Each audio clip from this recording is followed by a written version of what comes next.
Hi everyone, I'm 𝙤𝙪𝙩𝙩𝙞𝙣. Welcome to episode 7 of The Stop.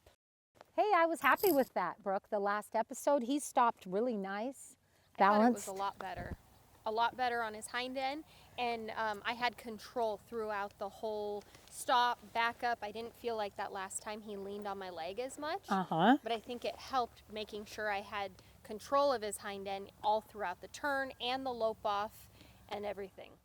Yeah, and to me, what I saw is he looked freer with his shoulders and his front end. Yeah. Right? And so the more we worked on rebalancing them, the freer he got and the lighter on his front feet. Have you ever ridden a horse that's so heavy on the ground with their front feet, you feel like they're going to trip with you every minute? Yeah. Or when they stop, they stumble to a stop. This exercise got him so soft, so light in your hands. It was really cool to see. Yeah. Really cool to see. Yeah, I agree. And you know, I feel like in really giving a broad scope of the stop and addressing all the issues, I feel like the one last area that I really do want to address is the lean through their body.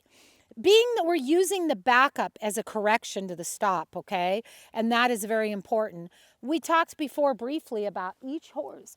Each horse will lean in that backup on one leg or the other. I mean, unfortunately, that's pretty typical, and it shows their weakness, right? It shows they're out of balance. Even though I can ride one of my finished show horses, and even though I know they're better on, say, a right arc, when I do this, they still won't lean into my right leg for that left arc because they're strong and they're balanced, okay? And these horses that we haven't had as long, that are a little greener, I find that's just a lack of strength and flexibility and range of motion in their bodies. That the stronger they get, that will improve. But I do still feel that you need to address it. And so, for example, you were going off onto a right lead lope, and as you drew him to the ground and backed up, you did a turn to the right, with your left leg in him, controlling this outside hip, okay? Then you went right into that lope off with control of that hindquarter.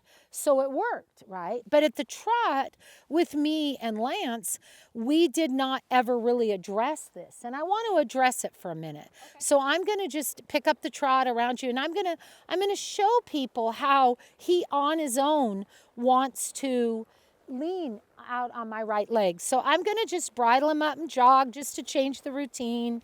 I'm just going to push him a little bit, and you guys can do this one-handed too. I'm just going to just bridle him up, get his pace set, make him drive up to his face a little bit, just to change the routine. I feel right now the pushiness, you know, he didn't feel as pushy a minute ago, but when they get a little fresh or been standing, sometimes they come back out pushy.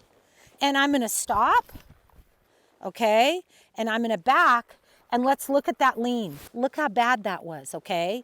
So as I address that lean and push that hindquarter around, either like this, or I can push that hindquarter around even with his head and neck straight and just make him do a turn on the forehand.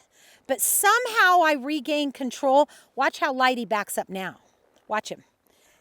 I knew it would happen. Look at that. Light as a feather in my hand. Why?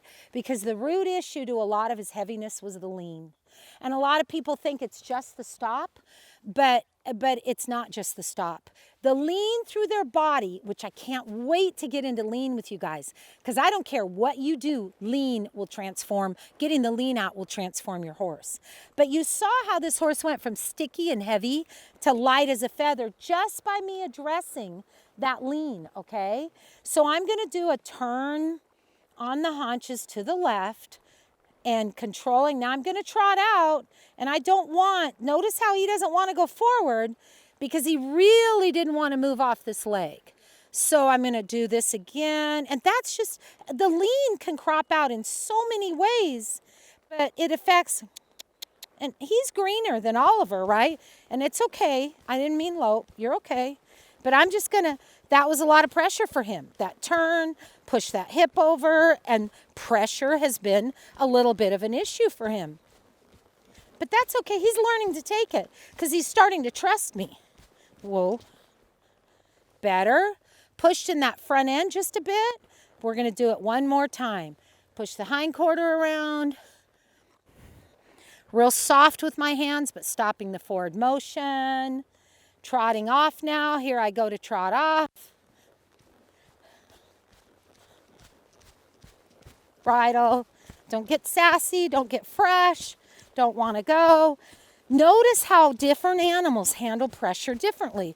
I'm going to contain him and collect him back up. Then when he's relaxed, whoa, beautiful, beautiful. Good boy. He stopped balanced, he stopped up. That was our best stop we've had.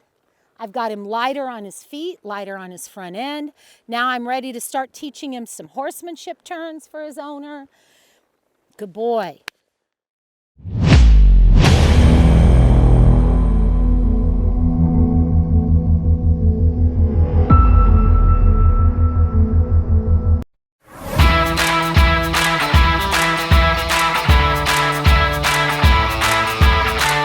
For 10 years, I've used the TR3 Classic drag to keep my performance horses at their peak. And now I'm so excited to say that we now have that TR3 E series. There just isn't anything better than that TR3 Arena drag to help make my performance and my program complete. So no matter the size of your program, good footing should matter to you. So contact ABI today and get your Arena drag.